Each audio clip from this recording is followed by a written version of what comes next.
Welcome back to the channel. Thank you guys for spending some time with me today. And if you went out of your way to like, comment, or subscribe, I really do appreciate that. So thank you for that as well. And let's talk about the shad spawn, because this falls right in one of the toughest windows of fishing in the year. So if you can get a big boost on your day while the fish are feeding heavily on shad, big balls of them all over the lake, very important. And I want to dive into a couple different baits, not just a spinnerbait, but some other baits that work really well in the shad spawn. Then explain some other things that I think happen. I've seen a lot of tournaments won on another technique along when the shad spawn's going on. So I kind of want to throw that out there and let that maybe help you the next time you go fishing on your lake when a shad spawn is going on. So a spinnerbait, obviously, we don't have to dive too far into this. I'm just going to give you a little bit of how I fish my spinnerbait, blade combos, and I think the trailer hook this time of year very important. So white, some type of translucent or white is going to be your friend. I really don't like chartreuse.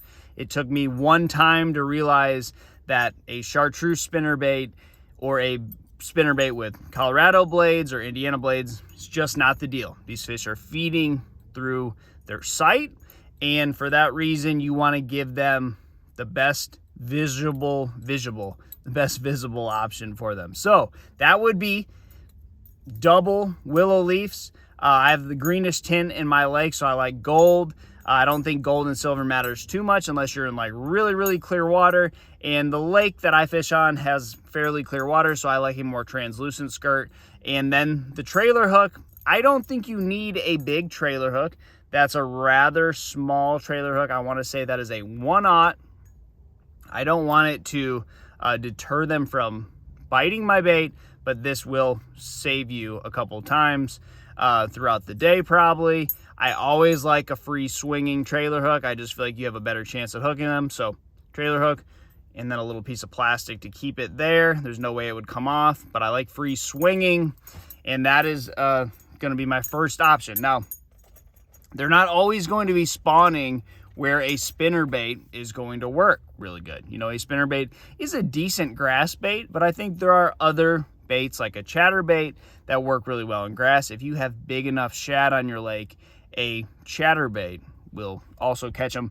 But a crankbait is a great in-between. So this is a rounded bill, a Lucky Craft BDS Fat 200, and you know, I have clear water again, so a translucent crankbait is what I throw most of the time on Gunnersville, but a white and green is also really good. So like a Tennessee shad colored square bill or rounded bill crankbait, but you want something that's gonna run shallow because you're fishing this around cover.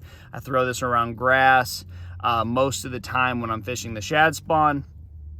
And the deal with this bait is I just feel like I can fish this most effectively. Like I can fish it fast if I need to fish it fast.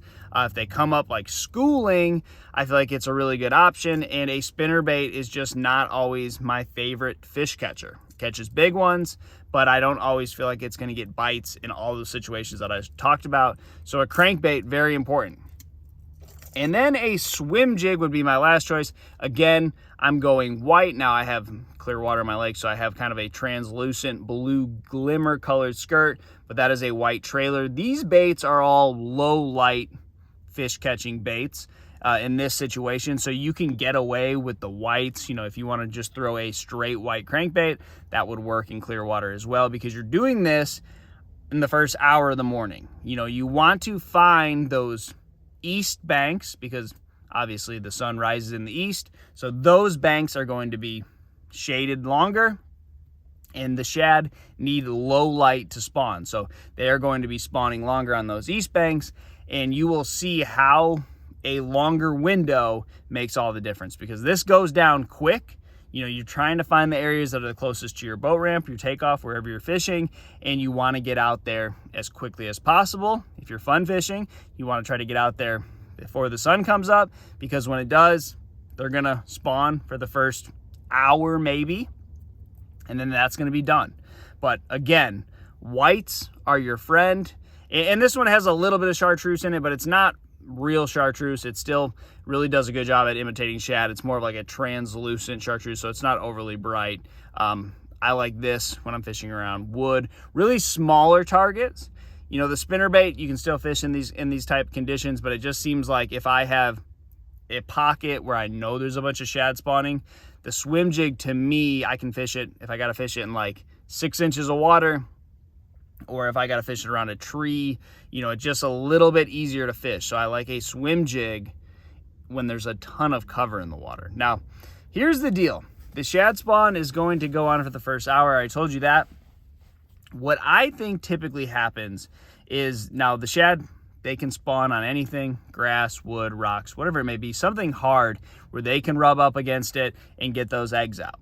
Now, what typically happens is when you have an abundance of bait, fish are going to move around. The bass are going to move around. And when there's an abundance of bait, that makes the fishing tough. I mean, it doesn't matter what time of year.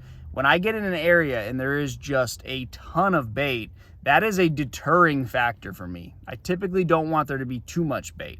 I want my artificial lure to not blend in with thousands of other more, you know, suitable options for the fish. So for that reason, I like to find specific targets that I know fish are going to go to, and then let there be the buffet around that. I don't want to just go to the buffet. So what I mean by that is when there is like a big tree or something in a pocket and you fish the whole pocket and you're like, yeah, there's some shad spawning in this back corner. Maybe there's some like on the little point when you come in, but there's like a big tree and you're seeing bigger shad around it. The fish are going to basically use that tree to just push those fish against. So instead of like, well, we're going to try to go to the back pocket because I know there's shad back there, or I'm going to go to this point, it's a lot easier when you can just get them to just stay around one thing. And they will.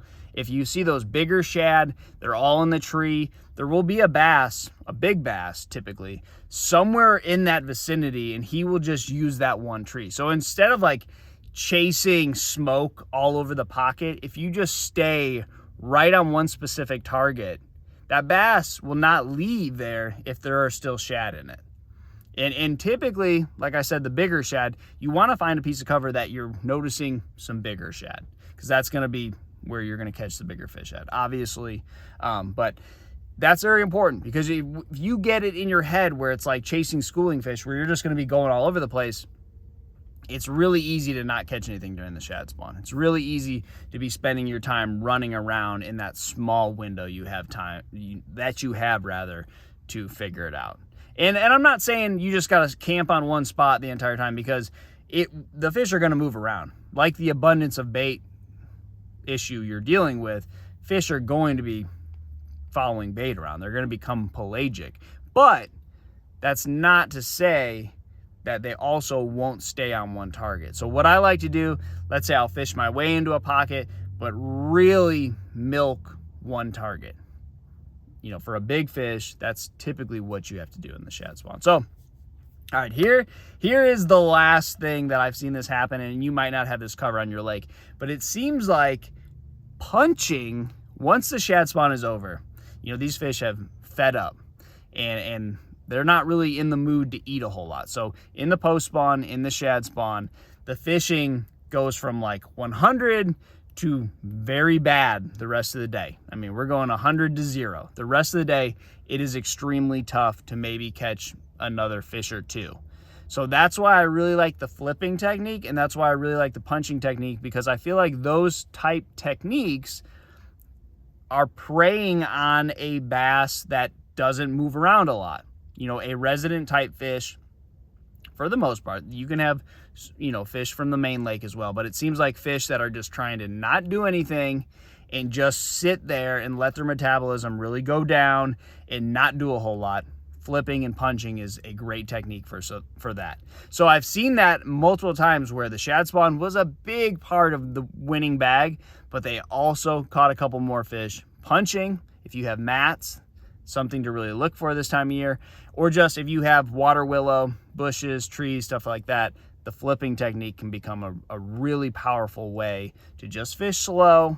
You know, if you have a high pressure system, you know, a sunny blue sky day, just spend the rest of your day flipping, fishing slow. You're hunting a big fish with a vertical technique, and it just seems like a lot of those fish are not wanting to go out and feed more. And you could do the same thing. Let's say you went and found an offshore spot and just kind of camped there and fish real slow. You're basically doing the same thing. You're fishing for fish that aren't hungry. They're not actively feeding. They're just sitting there and resting, because that's what they're doing. I mean, they're feeding up, but they're also trying to just get themselves back into shape to go out and find their summer haunts. So very important this time of year, where you got to really figure out what's going on with the shad spawn, and then just be patient the rest of the day, because the fishing is going to get really tough. So that's my shad spawn, post spawn way that I like to fish this time of year. And you don't always have to force deep, because there's plenty of reasons for fish to stay shallow. It's just more of a timing thing. So be patient this time of year, and make sure you find something early in the morning. And good luck to you guys, and I'll see you on the water.